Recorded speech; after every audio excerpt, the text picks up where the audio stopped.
All right, what's up, guys? We're back. Little Wednesday afternoon action. Uh, Yeah, we got basketball's in full effect right now. Baseball's getting good. Teams are finally starting to play again. I know the Marlins yeah. kicked off, or they got back into action last night and they won. So they're technically best team in baseball right now. um, Hockey's going good. I know I didn't really understand the round robin play until about 20 minutes ago, and I looked up what the hell hockey's been fun from what I've seen. I've watched a little bit here and there between, because they've been on all day, and baseball's been starting pretty late. So hmm whenever it's like the Jazz playing, I'll tend to watch some hockey instead. Yeah, yeah. But The March Madness style has been really fun it last has week. been fun. There's been some dramatic games, and then I know things kicked off. The Blackhawks started. I mean, it was what 6-4 their first game. Yeah, Yeah, it's I you I don't had a see really hot take that ended up that. being ice cold. We'll get into that later. Yeah. But yeah, we'll talk some hockey today, and then we have a lot of baseball to talk about. There's been some cool stuff I've seen, and some not cool stuff, which really sucks. But I'll give some updated awards. I think we've been pretty good so far in terms of Yeah, what to expect in baseball. There's been some things here and there that have been a little out of left field, which is a good pun to use, but yeah, before we get into that, I want to talk about T.J. Warren. The NBA kicked off. I guess it's been about 2 weeks now since they started playing again, and the Pacers had their first meaningful game earlier this week. I believe it was.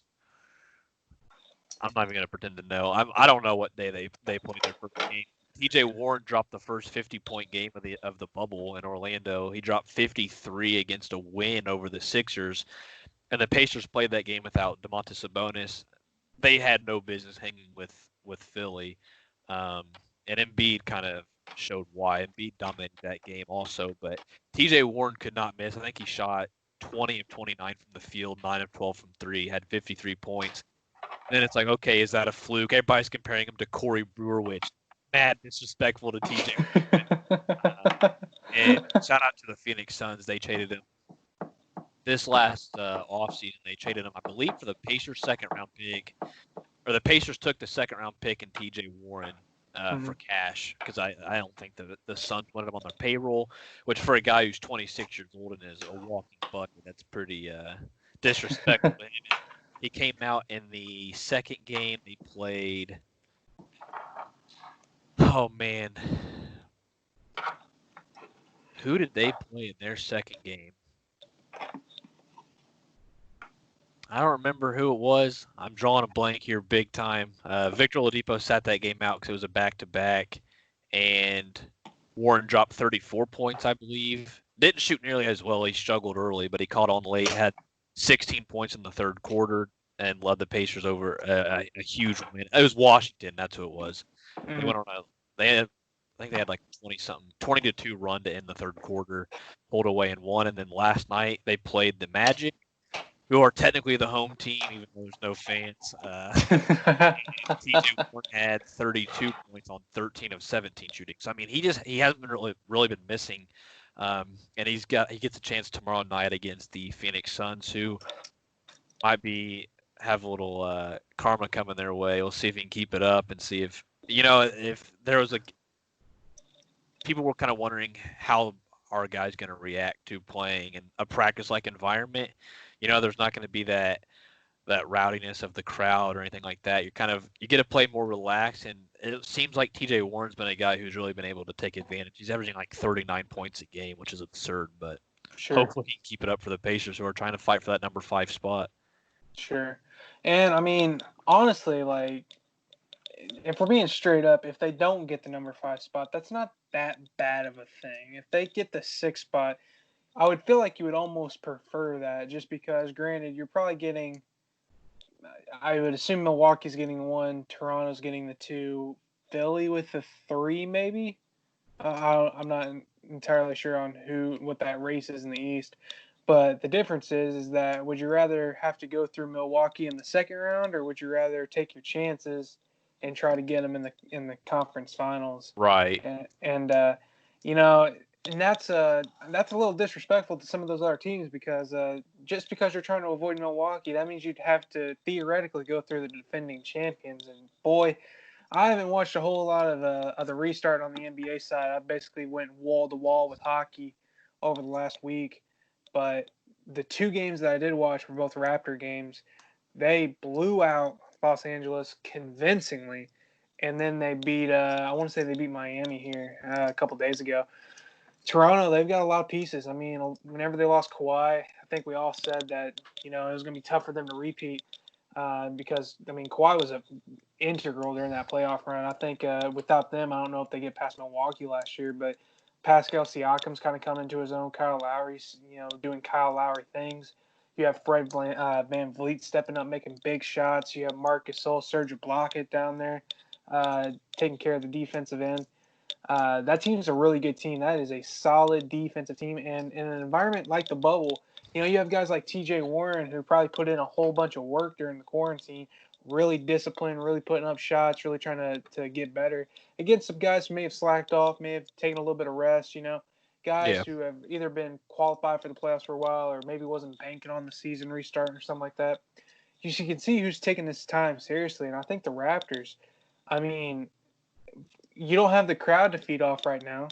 It's not like you're Right. getting these emotional, 12-2 runs in the game or whatever. You just have hard nosed, just you go out there. It's I don't know. I can see Toronto making a deep run.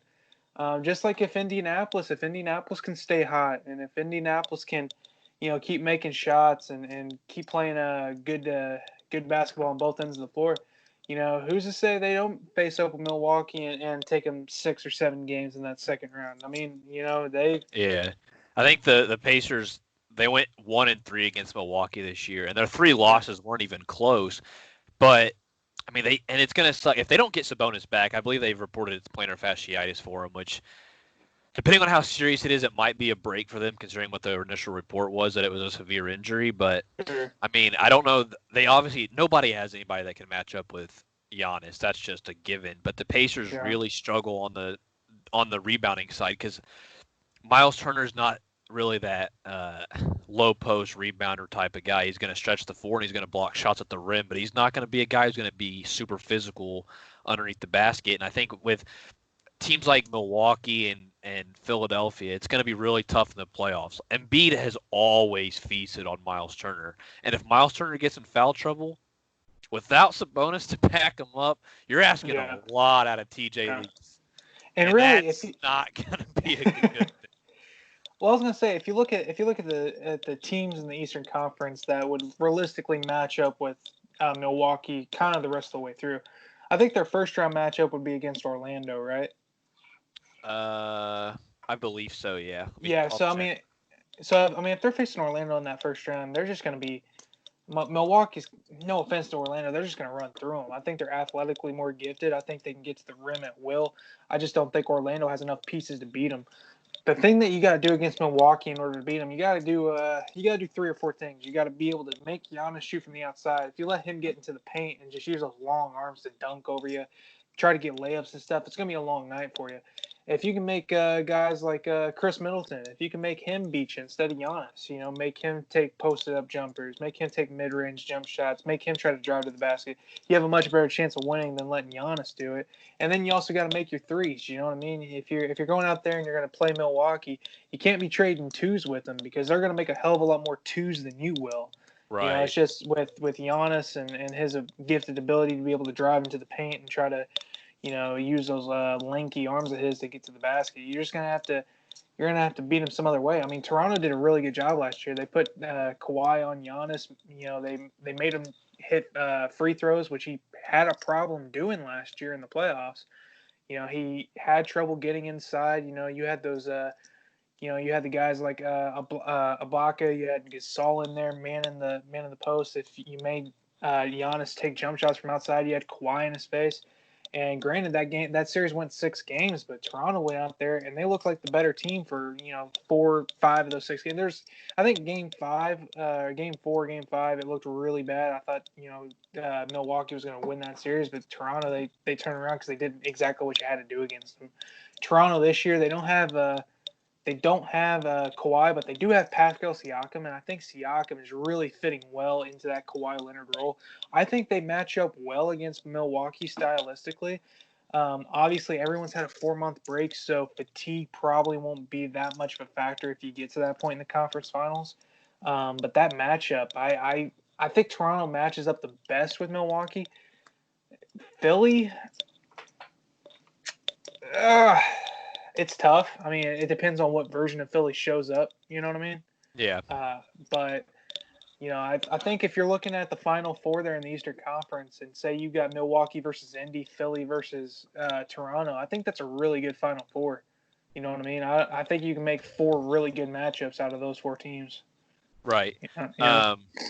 So I'm looking. So at the standings right now, Boston is the 3 spot, and they pretty much seem locked in. They're 4.5 back of Toronto, and then Miami is a game ahead of the Pacers in the race for 4 and 5. Yeah. That's going to be a matchup to watch because they most likely are going to face each other first round, and there's a lot of beef between T.J. Warren and Jimmy Butler.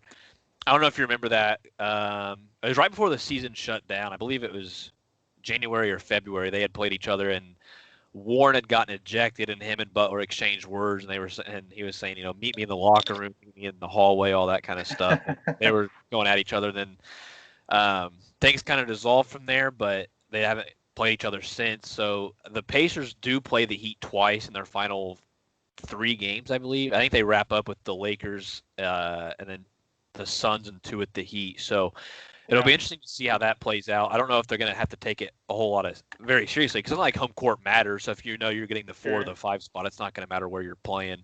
But so it looks like Philly's probably got the 6 spot locked up, might be able to sneak into the 5 with the Pacers, and then Nets and Magic are in. It's just a matter of who gets 7 and who gets 8, which it's not going to matter, I don't think, in the long run. I know the Nets just beat the Bucks last night, but Giannis played 16 minutes. They don't really give a shit about what happened right now. So the East and plus, it's easy to beat a team in one game. Try doing it 4 times in 2 weeks. You know what I mean? That's especially when there's a lot more on the line. I don't care how rested you are or anything. It's not going to happen. One thing that we do need to keep an eye on going forward, though, is the injuries. I know Ben Simmons left today's game with I think they said it was a groin injury. There hasn't been an update yet because it's so new, but soft tissue injuries are going to be a problem as well. I mean, we saw Jonathan Isaac tear his ACL 3 nights ago, I believe, and then we found out last night Jaren Jackson Jr., he's out for the year with a torn meniscus, and whether it's because guys were out for so long and didn't have that high energy environment that they're playing in, and their body's not used to that kind of upbeat tempo yet. That remains to be seen, but it does suck to see these guys. 2 promising young players who both took huge steps this year. Then they're playing. It's like their 4th game in 4 months, and they go down. I mean, it sucks to see, and we hope it doesn't keep happening. But it's one of those things you have to keep in mind. We'll get back to that point when we get to baseball here in a little bit because there's been a lot of very unfortunate injuries in baseball too. But before that, I'll let you kind of take the lead on some hockey since that's been your thing. But Boston just tied it up. It's 2-2. Really? Yeah, 2-2 Boston and the Lightning. So that's live, people. That's live. You don't get that anywhere else. Yes, there's 17 minutes left in the 3rd period. So round robin play. Yeah, so, I mean, hockey's been awesome. I mean, the March Madness style where there's games starting at 11 Central my time, 12 Eastern, and it goes until 12 or 1 in the morning. Been fantastic. A couple of my favorite series to watch through the first few games has been Montreal and Pittsburgh. Carey Price has been absolutely insane in that series. Single-handedly stole Game 1 in that series. I think he gave the Canadians every chance to steal Game 2. But Pittsburgh, they kept their foot on the pedal, and they didn't give up any chippies. Price gave them a chance to win that game. They play again tonight here in what is it, a couple hours? Yeah, here in a couple hours they play game 3. I think whoever wins that game tonight ends up winning that series. If you listen to 5 minutes of commentary on that of any of those games, it's very clear that the narrative is Carey Price versus the Penguins, and they're both 1-1. So Carey Price is the best goaltender in the world, in my opinion. Obviously, a Leafs fan. It's been a rough. It's been it was Sunday night. Watched them play the Jackets, Blue Jackets. That was upsetting because you pay $10 million to 4 different guys and they give you 0 combined goals. What the hell are we doing here, people? Like, I'd like you to take that $50 million combined dollars and turn it into a goal, but nope, couldn't do it. We can't afford a top defenseman because we're paying you and you give us 0 goals. So, but Anderson, the goaltender, he's been having a good series. I mean, he's played 120 minutes or whatever, and he's only given up 1 goal. So that was pretty nice. Blue Jackets won 2-0 on Sunday last night. They played game 2. That was a weird one because it looked exactly like it was going to be in game 2.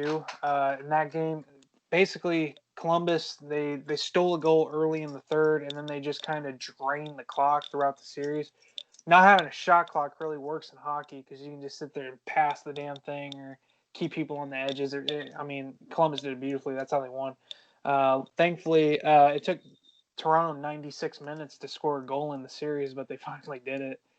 And, they won 3-0. They tied the series up at 1. Unfortunately, there was a really scary hit yesterday at the end of the game. Jake Muzzin got cross-checked in the back from PLD Dubois. Got cross-checked in the back, went into the boards, tried to get up, and then kind of propelled himself into the back of Columbus defender's knee. It was kind of a weird injury where he compressed and twisted his neck in the same motion. He tried to get up. Not a medical expert or anything, but it kind of looked like to me he had a stinger. It seemed like he tried to get up, couldn't, and then he was doing that thing where he's squeezing his hands and trying to move everything. My best guess is that he told the athletic trainer that he had some kind of numbness or tingling in his hands, and they didn't want to take any precautions, so they laid him flat back, stretchered him out. He got released from the hospital today, but due to the quarantine rules in hockey, he's going to be out for the remainder of that series, which is a big blow to Toronto. That might actually change that series because if there's one defender on that team you would trust, it's the one that's out now. So, that's great. Good job. Good luck with the penalty kill. There was a couple of exciting finishes in hockey last week. The Blues Avalanche game came down to the last 10th of a second. Kadri put it in as time expired, which was really exciting. Colorado looks like I think they play. I want to say they play Vegas later tonight. I think the winner of that game will end up getting the 1 seed in the West, which means you're likely going to end up playing. Shit, you might end up playing Chicago with the way that series is going right now. That's an important series. Out in the East, Boston won the President's Cup, and they might be the 4 seed by the time it's all said and done, especially if they lose this game to the Lightning, because they lost outright to Philadelphia 4-1 back on Sunday, I want to say. So, they got a lot to play for. Speaking of my hot take from earlier, I said that out of all the teams that had the best chance to sweep, I said that Edmonton was going to have the best chance to sweep. Boy, did that get shattered pretty early. End of the first period, it's 4-1 Chicago, and I'm like, man, that ages like milk real quickly. Yeah, it wasn't great. I was because I saw your tweet that you said they had the chance to do it, and then I saw Chicago was up 4-1, and I was like, I could have swore that was a team he said was going to sweep. So I checked, and I was like, yeah, it's dumbass. Yeah, it was a cold take, ice cold. But then McDavid and Draisaitl and everybody came back. They won game 2 pretty convincingly. They may actually play game 3 later tonight instead of Minnesota and Vancouver. I think they play the nightcap tonight. But that's an exciting series. Chicago being the 12 seed, you can argue, do they deserve to be in the playoffs? Probably not, but they're tied with Edmonton. So, and I think Edmonton, out of all the Canadian teams, has the best chance to win the cup. So, I mean, that's an exciting series. Carolina swept New York. I know. I know for some of the Ranger fans on the podcast, that was a tough one. Sebastian Aho, Justin Williams, they killed it in that series. The Islanders had a chance to sweep earlier today. They lost to Florida. Came close to tying it though late. They got a 6-on-5. They pulled their goalie, had the extra defender, got the goal with about a minute and a half left. Couldn't get the equalizer. Yeah, there's a lot of exciting series. I'm looking forward to, like I said, I'm looking forward to Pittsburgh and Montreal. The way that they're doing this new format, the 2014 format, I know they're not going to do this moving forward, especially with Seattle coming in and man, this new format is awesome. The 2014 format is awesome. I love it. I wish we could do it every year. I know they will not. It's a shame, but damn, I love it. I love it a lot. It is pretty fun. I mean, it gives it gives not as good teams a chance, and that's what you Sure. can hope for. Even if you could have one game of bad luck knock you out of the 8 spot, but now Sure. you're getting that chance to make it up, which that's kind of how I don't know the word there, but like that's I guess the hockey gods or the sports gods looking out for you. But Well, yeah, and it is Blackhawks Oilers tonight at 10:30. So that's what I thought. And see, like I think, with this format, it's really nice because it's like it makes the toughest tournament in sports tougher, right? I mean, there's a reason why you don't see back-to-backs that often in hockey. It's just because it's so hard to get through the Stanley Cup playoffs. I mean, with the way the cap is and the way that any given team can have a goaltender stand on his head any given night and then just rack off 4 straight wins. I mean, you see it every year. You see a goaltender get hot for a series, next series comes out and sucks ass. I mean, hockey more than any other team sport is a style clash. Like the Leafs and Blue Jackets, perfect example. You have the Leafs, the most offensively gifted team in the league. I think they led the league this year in goals per game. But then you have a team like Columbus, who's just very defensively sound. They're very disciplined. They don't take a whole lot of penalties, even though they did take a whole lot of penalties yesterday. You have a team that they make you shoot clock. They just try to get one goal. They win a lot of close games. Toronto, they lose a lot of close games. And so you take a team like Toronto and you put them up against Tampa Bay or put them up against Boston. I think you would you would see them have more of a chance to win there, just because those teams, while they're more offensively gifted, they're going to make more mistakes. You're going to have more chances to counter. You're going to have more chances to get breakaways. You're going to have more chances to try to find holes. A team like Columbus, they're not trying to go out there and put 5 or 6 goals on the board. They're going to try to go out there and beat you 1-0, and that was essentially the case on Sunday night. yeah. And so it's really it's like the Edmonton Chicago deal. Edmonton's a great team. I mean, they've got probably who's going to be the Hart winner in Draisaitl. They got McDavid, who's a lot of people say is the best player in hockey right now. And then it's like you have the 12 seed. The 12 seed was thoroughly whipping their ass on what was it, Saturday? I mean, it was one Yeah. of the. I mean, it was bad.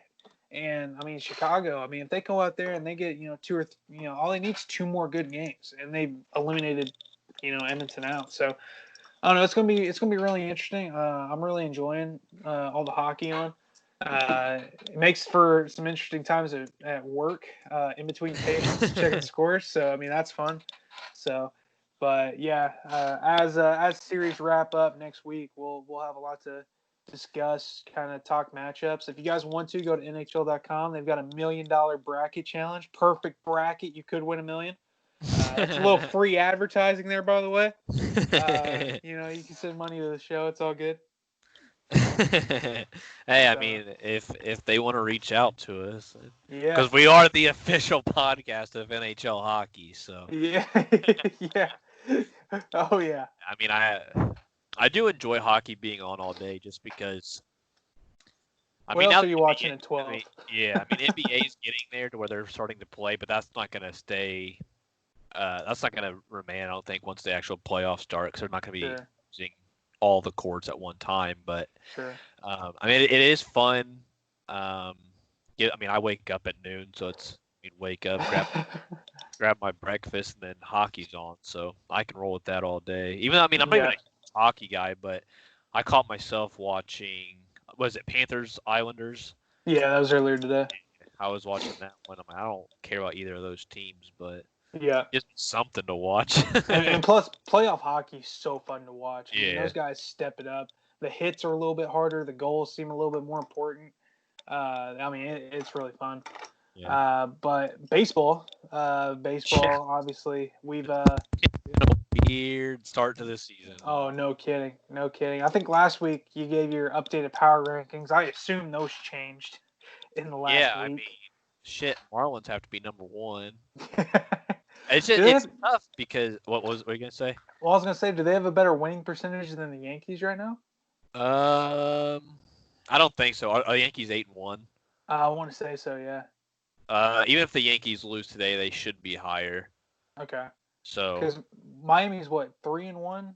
3-1, yeah. Yankees will be Yeah. 8-2 after they're getting their asses kicked by Philly right now. So, um, but yeah, I mean, a lot of people have been talking about the Cardinals should be shut down. Their season should be over because of the way that they mishandled the COVID guidelines. That they reports of players out at concerts and at the casino, and they Yeah. now have like 13 players and staff personnel who have tested positive, which sucks. I mean, it really sucks for teams like the Phillies and stuff who missed so much time because the teams that they were scheduled to play back to back were all they Sure. had to cancel their series. Sure. And like the Cubs, they're supposed to be playing St. Louis this weekend. If that gets canceled, the Cubs who are red hot, they're gonna be that's 3 or 4 days without playing, and then they have to go into a series kind of cold after being really Sure. on fire to start the season. So we'll see how that kind of affects people. It'd be nice if you could find ways for if two teams have their match or their opponents get canceled, they can swap and just play each other to make up that time and figure the rest out later. But it sucks. Sure. The circumstances aren't making it easy. Um, No.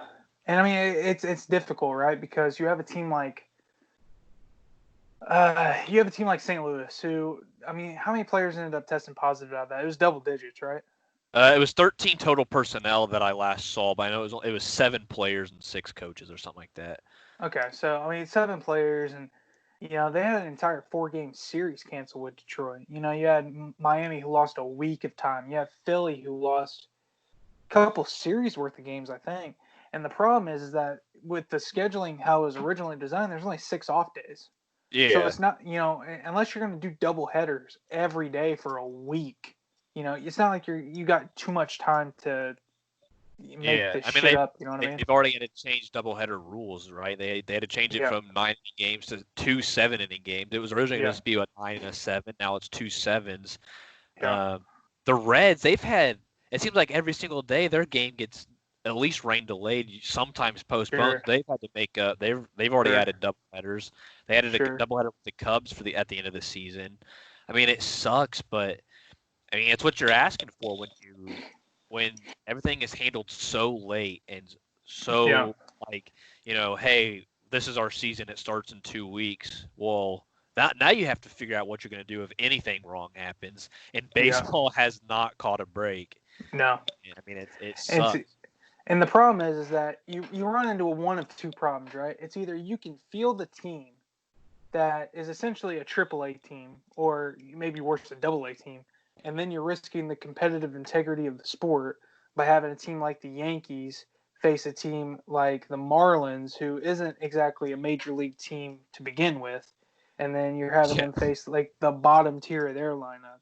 And yeah, so it's like you're either risking the competitive integrity, or if you punish the teams for contracting COVID for not following protocol, well, now it's like you're basically giving teams free wins that they didn't earn. So when it comes to a wild card standings at the end of the year, well, now you're kind of screwing over everybody in the AL West or the AL Central just because they're not getting those free wins against clubs like the Marlins. And Yeah. it's like, granted, they're only playing the Marlins 4 times. The Yankees are, for instance, right?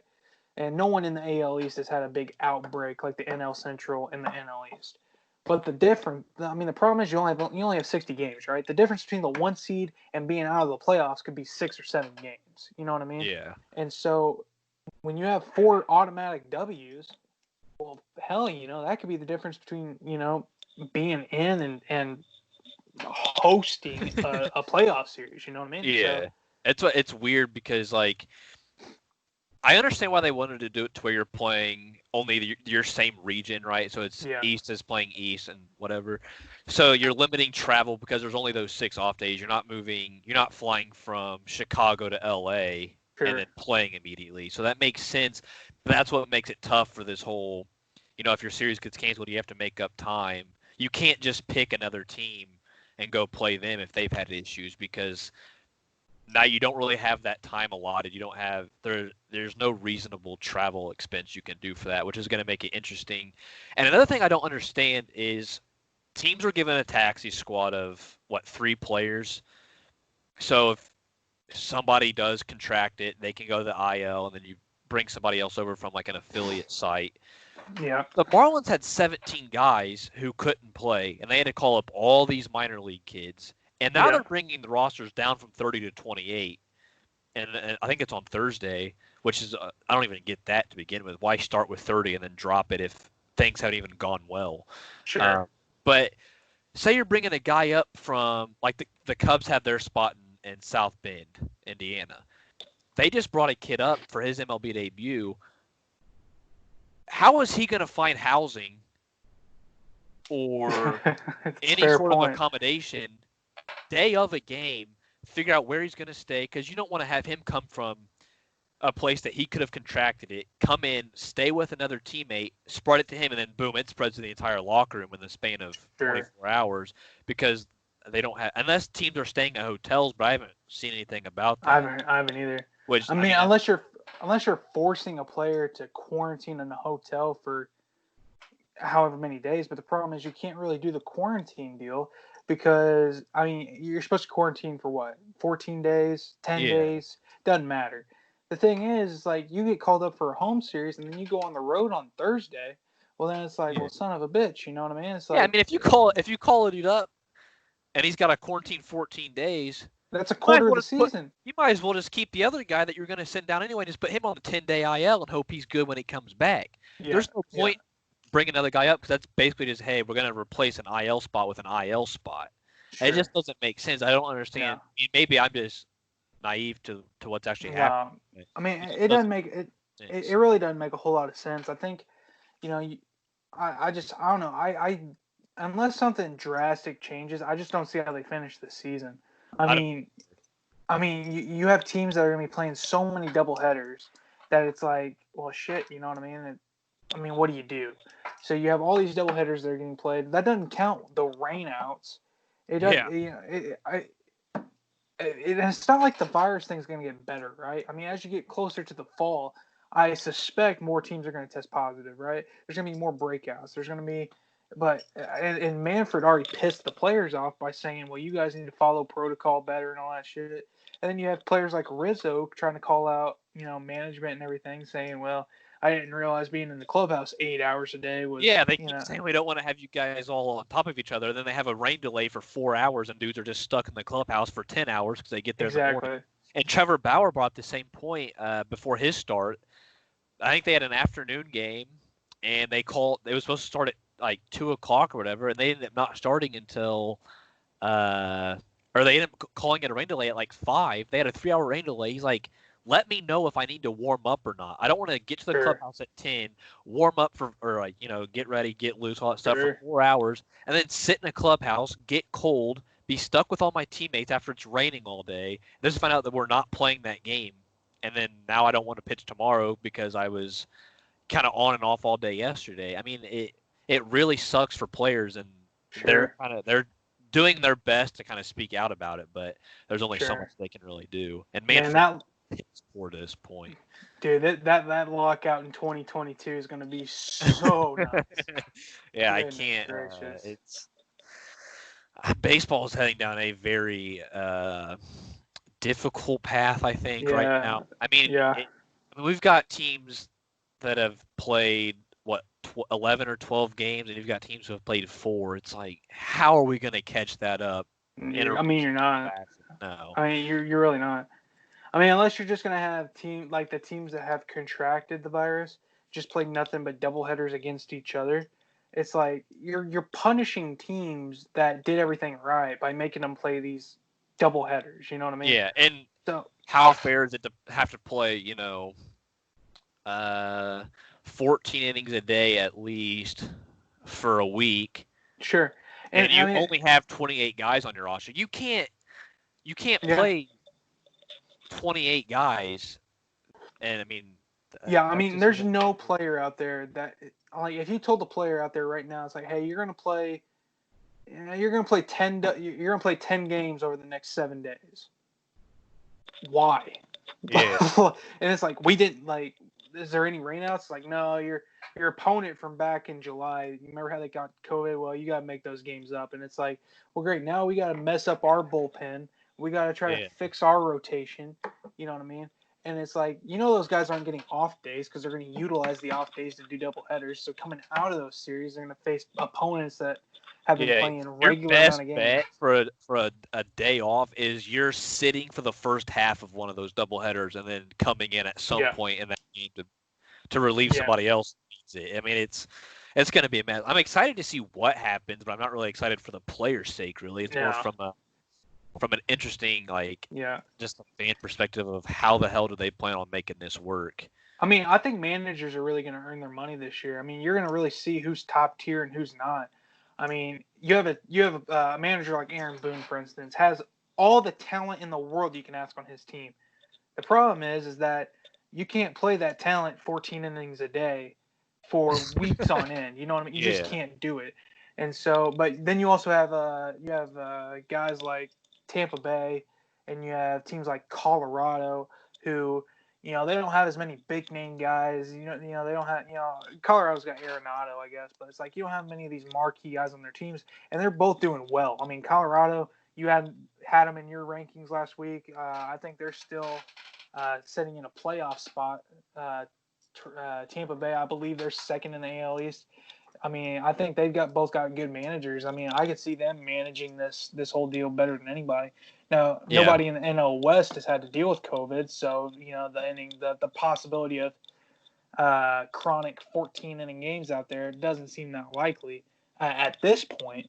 But for a team like Tampa Bay, who's got to face Miami, who's got to face Philly, who's got to face uh, whoever might else that test positive, I don't know. yeah. It's going to be so difficult to finish this season. It is. I don't And know what the and plan's also, going to be. and what happens if one of these teams catches it in October? Do Yeah, you forfeit the series? I would assume that had to be the only. If they're going to try to play it through, then that's going to be the only way they can do it. Is Like, you cannot delay a series for 6 days because by that point the next series should be halfway done. yeah. You know what I mean? It's So interesting. I don't know. I I don't mean, know.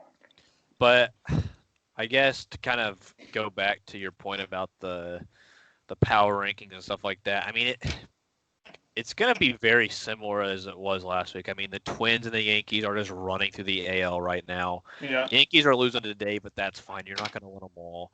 sure. Twins, the top of that Twins lineup, dude, they don't miss. Yeah, They're very good. putting up Very good. run after run. They're smacking homers. Oh, Yeah. you got past Max Kepler. Congrats. You got Nelson Cruz waiting. I was watching. I picked Max Kepler yesterday in daily fantasy. He Uh, got me 17 points, and this dude didn't have an at bat. oh shit! No He went kidding. 0 for 0, 4 walks, a sac fly, and 2 runs. Damn. 5 plate appearances, no at bats. Damn. And guess what? They don't pitch to him. Next dude up, I think, is Rosario. Well, Oh, Rosario's Eddie getting on Rosario. base. Yeah. Oh, he's on base. Oh, guess what? And It's see, first and second with whoever else up. Well, now it's bases loaded with Nelson Cruz up. And it's 4-0 before you even have a chance at it now. That Twins lineup is brutal. oh yeah, and it's like last year they set the AL. I think they set the major league record for home runs last year. I think they Yeah. beat the Yankees. They beat the Dodgers. All these power teams, and they beat them all in terms of the long ball last year. And it was like, was that fluke? That 100-game season, was that fluke? I mean, they got swept by New York. They're coming out this year. They're showing that was no fluke. They swept the Cardinals last week. They've just been going out. They have been kicking everybody's ass. They are. I mean, I don't catch a lot of their games just because they're not in local market. And I don't have MLB TV or whatever. But they were on ESPN yesterday against Pittsburgh, and Pittsburgh just came off of a sweep against Chicago. Yeah. They're getting their ass kicked by Minnesota too. I mean, Minnesota's 9-2. Yeah. And as long as their pitching stays decent, they're going to be okay. Jose Barrios is so up and down, but as long as if he gives you 5 innings and 2 runs, you're winning that game. I don't care. Their bullpen's fine. And really, I mean, them in New York have been the class not only of the AL but the MLB in general. I mean, those two teams. I mean, I don't know what Minnesota's lead is, but I think New York already has like a 3-game lead in the AL East. Which, I mean, granted, that doesn't seem like much, but almost a fifth of the season's over. You know what I mean? Yeah. And Minnesota's got a 2-game lead over the White Sox. So, I mean, those two teams, I mean, the weird thing is that those teams might be 3 weeks away from guaranteeing themselves a playoff spot. Obviously, they're not going to run at the pace that they have been running. No team's going to go 56-4. But you don't know that. No, it would be interesting. I mean, the National League is at least a lot more competitive. A lot more parity out there, even with the Dodgers. I mean, the Dodgers are second in that division. Behind the Padres, right?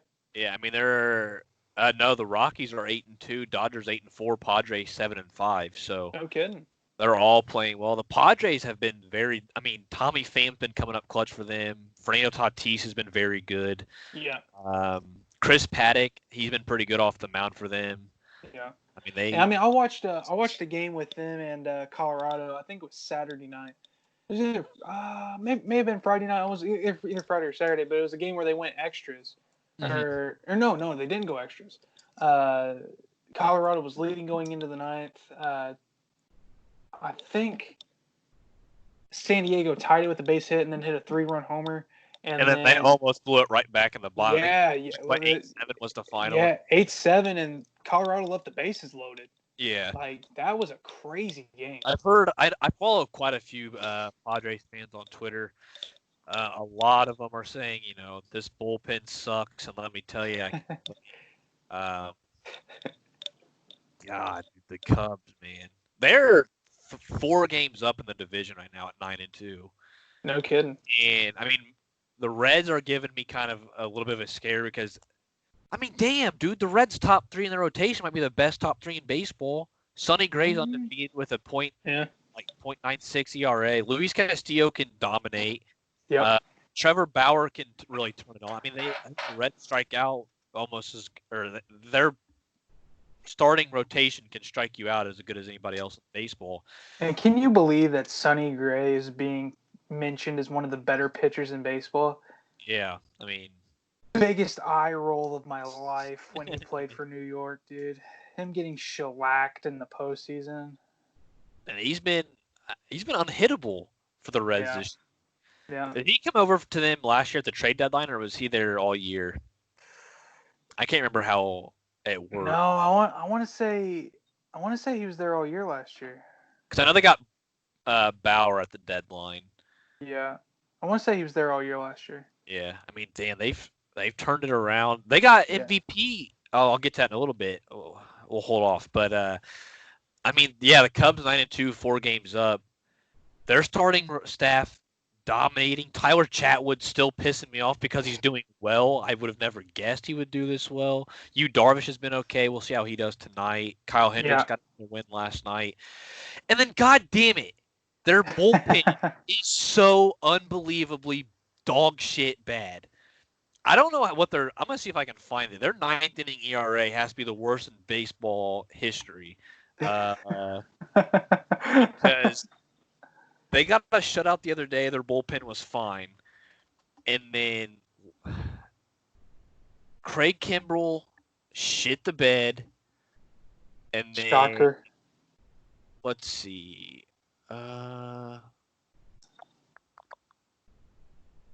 That can't be right.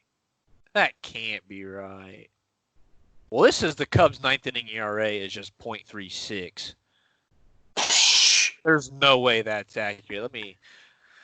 I'll find that later and try to get back to you. But yeah, last night Cubs are up 5-2 over the Royals, which powerhouse lineup. And they said, all right, whatever. We'll give Craig Kimbrell the spot. Now keep in mind it's 4-2 in the bottom of the eighth, and Wilson Contreras it's a solo home run, making it 5-2. Yeah.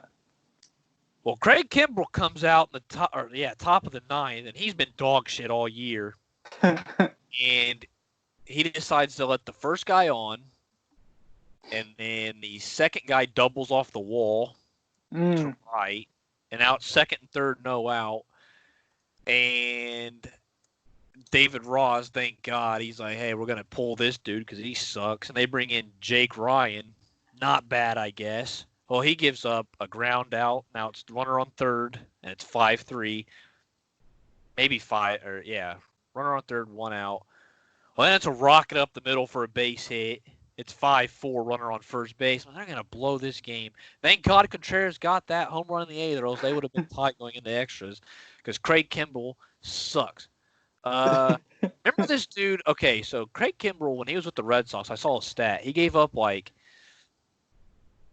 think he had 14 games of double-figure home runs and 294 appearances for them. He's done it 4 times in 25 games for the Cubs.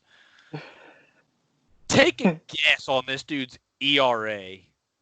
With the Cubs or just this year? Hang on. Take a guess on it. His ERA in his first 8 seasons, or first 9 seasons, whatever, was 1.91. I was going to say about 2.2 is what I was going to say. Let's see. His ERA last year with the Cubs? 3.75. You are generous. I wish I was kidding. Hang on, let me see. 6.53. Holy shit. Yeah. That was in 24 appearances. He's made 3 appearances this year. Take a gander at that ERA. Just through this year.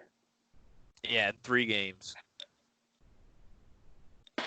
12.5. Dude, the Twins' bats couldn't even put a fight. If this dude pitched a whole game, a 9-inning game, Twins' bats wouldn't even come close to winning it.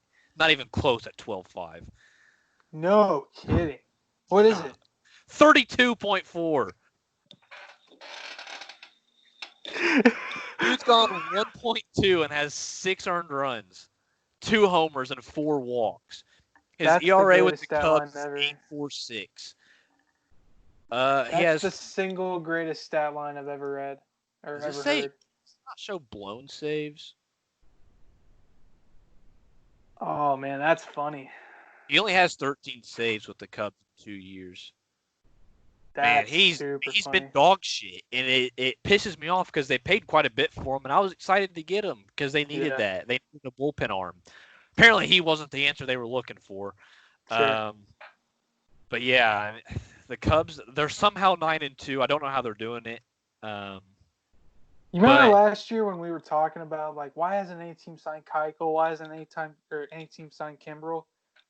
I think you know the answer. Yeah, as I say. I think those GMs who specialize in forming baseball rosters, they might know a thing or two about what they're doing. But I guess to stay on the theme of pitching, I do want to go through. We've seen some injuries this year, and they have not been fun. Sure. I know we lost Verlander, and then before the year we lost Severino and Syndergaard and Sale, and all these guys were coming out to Tommy John's, which part of that might just be, they had a notion that they might have long-term effects if they don't get it. And given that this was going to be a weird year anyway, they might as well just do it now and just forfeit this season. Sure. It remains to be seen what will happen next year because Tommy John's isn't something you just kind of bounce back from immediately. But sure. As Shohei Ohtani has. Yeah, I mean he just got pulled out the other day. They're done with him as a pitcher. He's going to be limited as a DH now. at least for the time being, and Does he still have an infinity ERA? I have no idea. I don't think it's that bad. It's probably like quite a bit, but yeah. But yeah, I mean, it sucked to see. I think it was 2 nights ago. Braves ace Mike Soroka, 22 years old, one of the best young pitchers in baseball, if not the best young pitcher. I mean, dude's been dominant in his early career, and he went to go field his position, cover first base, and his first step he collapsed, and you instantly know it's not going to be great. Tore his Achilles, out for the year, probably going to miss the start of next year. Just looking back, he went 11 innings this year, had a 1.59 ERA, 2 earned runs. He was 21 last year as a full-time starter. He went 13-4 and had a 2.72 ERA and was their number one pitcher heading into the playoffs. And that Braves team was good, right? Yeah. They had Keuchel, which you had mentioned, and they've got a lot of young. They got I'm not going to say this dude's name right. Fultonowitz, Fultiknowitz. You know who I'm talking about. Yeah. They got Max Fried. They've got a lot of good young arms, but Soroka's really good. I think he came up as a 20-year-old and became an immediate impact starter for their starting rotation. Sure. So him going down's a huge blow to them. They're number one in the NL East right now. Now they don't have their ace. We'll see how that affects them, long term. But I mean, I was looking at the NL East. The Braves don't have Soroka. Marlins had COVID-19 and they lost Urania and Alcantara, which are their top 2 pitchers. Yeah. Stroman and Syndergaard are out for the Mets. They're both out with Syndergaard's out for the year with the Tommy John, and then Stroman's been dealing with a calf injury since the end of camp, and Strasburg's out for the Nationals. He's got a hand issue. The NL East can't catch a break, and that's kind of been the thing all across baseball is that every team has been some pitcher starting or relieving that's missed significant time with injury, and I don't know if that's a complete fluke or if that's just a part of being, out of commission for so long and trying to get back to this weird schedule. But it sucks to see. No, I totally agree. I mean, you kind of look at any division in baseball and maybe find a little bit of injuries here and there, but the NL East just got ravaged, especially on the mound, because there's just so many good pitchers in that division. And it was like earlier this year when we were making our predictions, it was like part of the reason why I didn't pick any MVPs or Cy Youngs was because you're facing top quality pitching, top quality batting like every day out there in the NL East and the AL East. But now it's like hell, half of the weapons that you had to face out there kind of gone. You know what I mean? Yeah. Now, granted, like out in the AL East, I mean you have Sale gone, you have Severino gone, Tanaka just got back, so you can kind of leave him off. I'm trying to think. I think that's it in terms of the big name pitchers out there in the AL East, but it's like, man, they couldn't catch a break out there. Well, the Red Sox lost Eduardo Rodriguez, right? That I'm not entirely sure of. He's the guy. He's their starter, right? Is that who I'm thinking of? Maybe. Because I know he had tested positive, and then it came out that he has a underlying heart condition, to where his life's at risk. So he had to opt out of the season because he didn't know if he could play. Yeah. So he's only 27. He became their number one, I believe. And Boston hasn't looked good at all this year. I mean, what are they? I think they're dead last in the division. They're 3-8. Yeah. I mean, they have not looked good at all. I mean, I thought this was going to be kind of a rebuilding year. I thought they were going to be the third best team in the AL East. Man, when the Orioles are showing you up, you're not good. Yeah. At all. Yeah. So, I guess while we're kind of talking about awards and everything, you want to go through your updated award list through 2 weeks of the year, see if anything's changed? Yeah, I do want to say real quick, the Lightning, I missed it, but the Lightning ended up beating the Bruins today. So. Ooh, big win for Tampa Bay there. Yeah. Big loss for Boston. I'm sorry, Caleb. I know you're a big Bruins fan. You bandwagon. But yeah, so I guess did you list some of your awards too? No, Or I no? haven't. I haven't had any time to.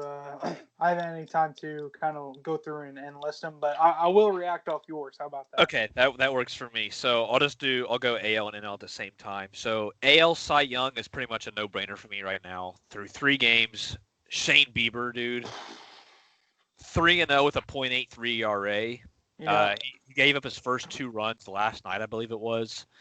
Um, he has 35 strikeouts and 3 starts, which is absurd. I know he yeah, had 27 strikeouts in his first 2 starts. First pitcher in baseball history to start a season with at least 13 strikeouts in back-to-back games. Super impressive. He's been dominant. He looks like the best young pitcher in baseball. yeah. Um, and then in I the will NL say, side, my original pick, Garrett Cole, 3-0. I don't know what his ERA is. I imagine it can't be that bad. I think he's done pretty good so far. yeah, I don't think if he's number one, he surely is number two in the yeah. race I right mean, now. this is this is not any slight towards Garrett Cole. It's more so. I mean, you're not going to lose. Your team's not going to lose if you don't give up runs. And Shane Sure, Bieber's doing sure. exactly No, I that. totally get it. He's putting up It video game numbers. So I also think you said this was the year a reliever could win it out in the out in the AL. I don't see that happening this year, to be honest with you. no, especially. I mean, I don't think you're going to be able to get past these 2 dudes anyway. So I mean, No. they're putting on a show. And then the National League, we kind of alluded to it. Sonny Gray, he's undefeated with like a .96 ERA. He's got 3 of the Reds' 5 wins this season. With their lineup as good as it is, I'm surprised to see them under 500. But Sonny Gray has definitely not been the issue there. DeGrom could be in that conversation, but he just doesn't get the run support. So his record, I mean, his record hasn't hurt him in the past. He has not had Sure. any sort of help in that regard, but he hasn't been as dominant. I don't think. I want to say the last couple starts he's given up a few runs. So we'll see if he can bounce back. Hopefully he can. He's obviously a joy to watch. But Sure. MVPs, Bieber probably has a good leg up in the AL still. I mean, as a pitcher, but if it's not him, it's going to come down to Aaron Judge and Nelson Cruz. Those Yeah. dudes are hitting the lights out of the baseball. Yeah. Baseballs don't have lights in them. I know that. You get the metaphor. I mean, Judge had a crazy week. They hit, 6 homers in 5 days? Yeah. I mean, those weren't light home runs either. Those were tape measure shots. Yeah, no. He's had a few of those. Yeah, and Nelson I Cruz. mean, Nelson Cruz is 40 years old and he's still doing it. Yeah, I mean, impressive. Judge is clearing bullpens. It's super impressive stuff. Can he keep that up through the summer? Who knows? I mean, can he stay healthy again? Who knows? Right. But I mean, I think we said earlier this year that 20, 21 home runs could end up leading the league. Hell, at the pace Judge is putting up, he might break the record. You know, Yeah. you know what I mean? So, and then in the National League, one of the guys I want to throw out just as like a teaser because he could be catching up to that pace is Fernando Tatis. okay. He's been hitting pretty well. I think he has I got to check. He's got a pretty high average right now, and I think he's got quite a few RBIs. But I do want to verify that because I'm not 100% sure. Come on. So he's hitting .277, but he's got 11 RBI and 3 homers so far. He's on a good pace, but he's also got 20 strikeouts. So Got it. not great, but I think if the Padres keep it up and he's kind of leading the way for them, I think he can do it. But my frontrunner for NL MVP, sticking with Cincinnati, is Nick Castellanos. Yeah, A player. I agree. He was with Detroit for a lot of his career early. Then he went to Chicago at the deadline last year. Helped the Cubs a lot in his 51 games. He hit over 300, and then they let him walk in free agency, and now he's leading the NL in almost every category, it seems like. So I know he's got 5 home runs and a handful of RBIs. Oh, gosh, they don't list him as Nick. They list him as Nicholas. That pisses me off. It makes it way too hard to search for stuff. Yeah, he's hitting .368 with 6 homers and 13 RBI, which his homer and RBI lead the league. And then He leads the league in total bases and OPS and slugging. I mean, this dude is doing it all for the Reds right now. He's got Sure. 14 hits, 3 doubles. I mean, this dude's lights out. He's not an easy guy to get out. In his career, he's hitting 278. But he hit 321 for the Cubs last year in 51 games. I mean, if that universal DH is probably doing him a huge favor too. It's kind of taking him out of. He's Sure. not the best outfielder. I think the other day he dropped a pop fly with the bases loaded, which led to 3 runs coming in. But I mean, Castellanos is one of the most underrated players in baseball, and I think he's finally getting his name out there, which is good to see. I know his brother has a lot of fun with it on Twitter too. So, yeah, if he keeps it up, I don't think anybody's going to be able to catch him for MVP, especially Sure. in the NL when everybody's so congested. I don't know if really any single players really stood out over anybody else. Rookie of the year, I know I never really preluded those, but 2 guys in the American League have stood out so far, and that's Kyle Lewis with the Mariners. He's been hitting really well. He's like has one of the highest averages in the American League. And then Louis Robert with the White Sox, their young center fielder. He's hitting the ball really well, and he's got a cannon of an arm in the outfield. So Yeah. both of these guys can lead the way. They probably have the advantage right now, especially with their teams at least being fun to watch. I know the Mariners suck, but every time they're on, it seems like he's making a show. I know he hit a homer off of Verlander on opening Oh, day. really? So I think he hit one like off the railroad track, so in Houston, Oh, which wow. is not an easy feat. No. And then the National League, I'm going to go Nico Horner with the Cubs. Does it all. He's a second baseman. You can't really ask really much more. He's not going to hit for a lot of power, but he drives in runs when he gets a chance. He'll move guys over, and he makes plays defensively. And the National League doesn't have a whole lot of good young talent that I've seen up to this point. Obviously, that can change, but Sure. Manager of the year, it's got to be. I'm drawing a blank on the dude's name with the Twins. Shit. I'll get back to it. But it's down to him and Aaron Boone. Yeah. They're obviously the 2 best teams in baseball because they're not. They're just hitting the piss out of the ball. Well, I was gonna say I would probably lean more. Rocco Baldelli. That's his name.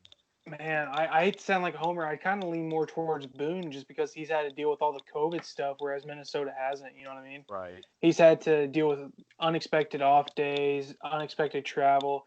I mean, they're playing a doubleheader today where they're playing one game as the home team and then the other game as the away team. Yeah. You know what I mean? In my opinion, I would say Boone is, but the problem is Boone has so much more talent than a lot of these other teams. Right. But it's hard to compare them against the Twins because the Twins have a lot of talent on their roster as well. Maybe you give it to Colorado, to the manager out there in Colorado. Dealing with a little less talent. Got a similar record, but I don't know. We'll see. Well, is Manager of the Year, is it divided into conference as well? Or is there maybe? just I think because I wrote it down as if there were 2. But then you chose 2 AL guys? No. I'm saying, so I broke it down as if there were 2 conferences. Oh, okay. So I had those 2 as my AL choices, and then Bud Black is my guy. Yeah. Which Bud Black's been doing it forever. I mean, ever since I was a kid, I remember him. He was always with Sure. the Padres, I believe. So, Uh-huh. Fun guy to watch, or fun team to watch, I should say. But yeah, the Rockies have been a surprise. I think, given how much talent was in that division, for them to be up this early in the year, it's interesting to see what will happen. And it is 2. There's NL, AL, so looks like if Bud Black can keep it up, he should get it. I mean, the Rockies they've got Trevor Story, they've got Arenado, but they don't have a dominant pitching staff. They don't have like an entirely loaded roster. It's not really. I mean, it's kind of top heavy, but Sure. They also have the altitude helping them a little bit on the hitting side, but Sure. it's going to hurt their pitching side just as Exactly.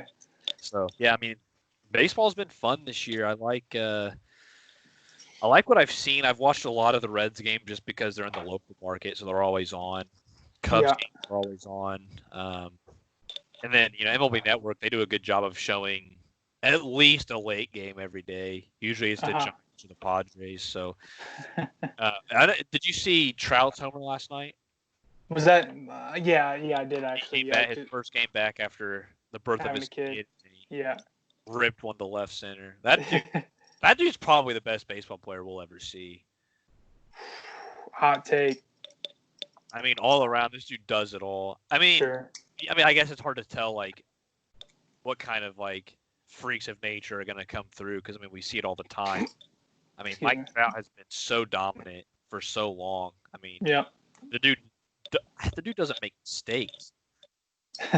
It sucks that his team is so dog shit. Everybody, he can't win in the playoffs. Well, yeah, when your bullpen's giving up homers, you can't rob every single one of them. That's true. That's true. You can't rob it if it's 15 feet rows up in the bleachers. But yeah, hopefully he can find a way to make it in. I know he's not going to leave LA.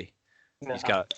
He can make as much money as he wants out there. If he wants to restructure his contract for infinite dollars, he probably can. So the thing is, whenever he signed that long-term deal with Los Angeles, they said, "Here's a blank check. All we ask is that you've started with a 4 and not a 5." Yeah. I mean, that's essentially what it came down to. Yeah. And they had to do it. I mean, Mike Trout, you're never going to get a player better than Mike Trout. At least the value they got him in the draft. He's like the 25th pick or something like that. Yeah, and I think they only took him because New York was going to take him like right after if they didn't. So that's the reason why they took him. So man, his career has been so fun to watch. Hopefully he keeps it up. Sure. Maybe the birth of his son, I believe. So maybe that'll motivate him just a little bit more, and maybe he'll be.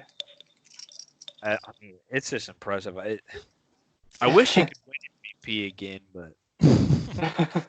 The AL's been so. I mean, it's two teams really just kicking ass out there. I don't know. It'll be tough to put up, but. So speaking of those two teams, let's wrap up the podcast today by giving your power rankings through essentially what's the first 2 weeks of the season. So, who do you got number 10? Ooh, man, I'd have to think. Let's see. Hang on. Let me pull this up because I want to make sure I'm not completely out of whack here. Yeah, remember, we forgot the Dodgers last week, so. Yeah. Number 10, we're going to go Oakland A's.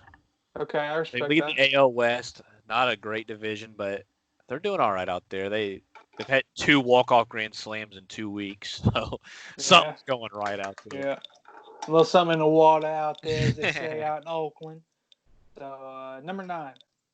Padres. They've fallen off a little bit. Their bullpen really sucks, but, they're hanging in there. They've got a good lineup. They're fun to watch, so I'll give them – I'll keep them in my top 10. Sure, all right. Number 8. The Braves. The Braves' record should put them higher, but losing Soroka is really going to hurt. I don't know if they're going to be able to stay in the top 10 for much longer. It sucks, but that's just how it works sometimes. No sport's really forgiving, so sure. We'll see how they can bounce back from all that. Number 7. This is where things get tough because everybody is so even. Let's go Rockies. I respect it. I'll keep the Dodgers above them. Rockies have the better record, but I think Dodgers are still a better team. They're just trying to get used to it. Dustin May, by the way, holy shit. Did you see that pitch he threw last night? Yeah, nasty. 1 hour 2 seam on the hands, man. But they moved like 7 feet. But yeah, Rockies, I don't know if they'll be able to keep up their hot start, especially with who they're going to have to play as things kind of unfold. But still a good team. It's not an easy out for anybody. Sure. Number 6. Ooh, number 6. Man. Cleveland. Respect. 6-6 record, but I still don't want to see their pitching staff anytime soon. I do not want to face their top 3 arms. I don't want to see. Their the top of their top of their lineup's tough to hit, or I cannot talk. Tough to pitch against. So Sure. All right. Top 5, number 5. top 5. Number 5 will go Dodgers. 8-4. Not the start we necessarily expected, especially seeing with all these other teams, but Sure. They're still good. They're still. I mean, I think Kershaw threw a complete game the other night, didn't he? That I missed. I'm not entirely sure. I don't know if he threw a complete game or not, but I know they got a shutout when he started, and I think he did. But they're still settling in. They'll be all right. Number 4. Number 4. I really don't want to leave anybody out.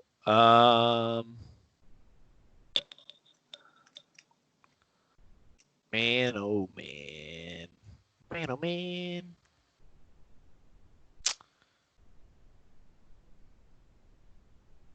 Well, this is tough.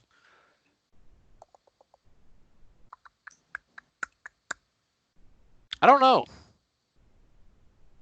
Damn, this is really tough. Marlins. No, I'm just kidding. I'm not putting them in the top 10. They haven't played enough.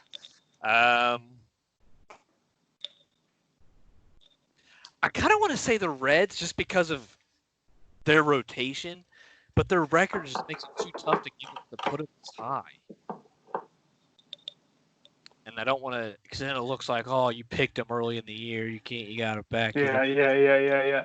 But I think I'm going to go with the Reds just because, sure, they haven't been winning games, but they haven't had an easy slate either.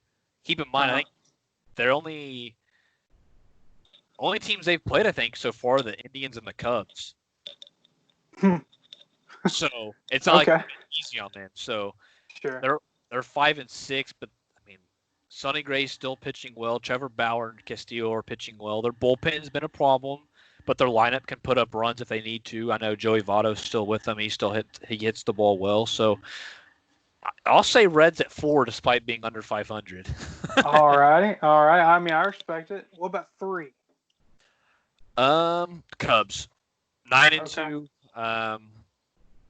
I mean, it's really a toss-up between the top 3 at this point, but I'll keep my bias aside. I'll put them at 3. No bias. They need to have more consistency at the plate just from everybody. I know Chris Bryant's been slow to start. Baez is up and down. And they haven't really had a super tough schedule. Like they played 3 or 4 with the Reds, but then they've also played the Pirates and the Royals. So it's not like and they played the Brewers. Brewers haven't shown anything yet. So yeah. All righty, number 2. Is there a change at number 1? Number 2, man, this is so tough.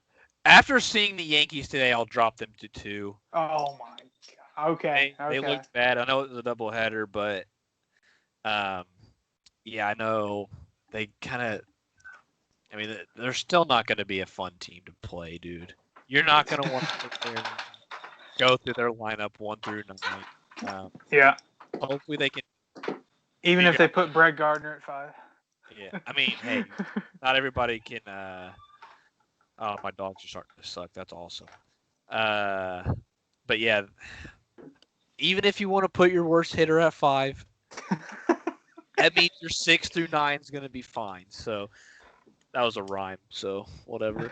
Temple tap. But number 9, what? God, dude, see, I threw myself off. Number 1, the Twins. Bullpen's been really good. They still hit the lights off the baseball. They have a really fun lineup. I mean, Kepler leads off for them, and he's a guy who can bring power to the plate right off the bat. Deep roster too. I mean, I don't think they've been playing Josh Donaldson. I think he's been out for a few days. So, Twins are a tough team to beat, and they're playing in a pretty favorable division. But I will say the AL Central's been very close. The Tigers have been better than we've expected. So technically, the Indians right now are in 4th place at 6-6. So how about that? But I mean, yeah, it'll be fun to see how that shakes out. I do like the Twins. Man, I just hope somebody can find a way to beat their bats because they'll have to play the Cubs at some point. Yeah. I'm just saying, you put Greg Kimbrell in that game, that 32 ERA is going to look like steal. Man. Oh goodness. All righty. Well, that's what we got this week. Obviously, we got more playoff hockey tonight, this upcoming weekend. The NBA official playoff should be starting like next weekend, maybe. Baseball going to be continuing, so got a lot of fun stuff upcoming. Hopefully, the seasons don't get canceled. If so, we'll be back to talk about it. So, Find ways around that. So yeah, yeah. So hopefully. that's all I got for this week, man. Yes, sir. I don't think I have anything else either. All right. Yeah, just ready for some more high action sports. You know, we got playoffs coming back and everything like that. NFL's Yeah, it coming feels back. good, man. That does. It's nice to finally have something to talk about. So Yes, sir. we will catch you guys next week, hopefully, and give nothing but positive feedback. Yes, sir. We'll see All you guys right. next week. Yes. Thanks for tuning in.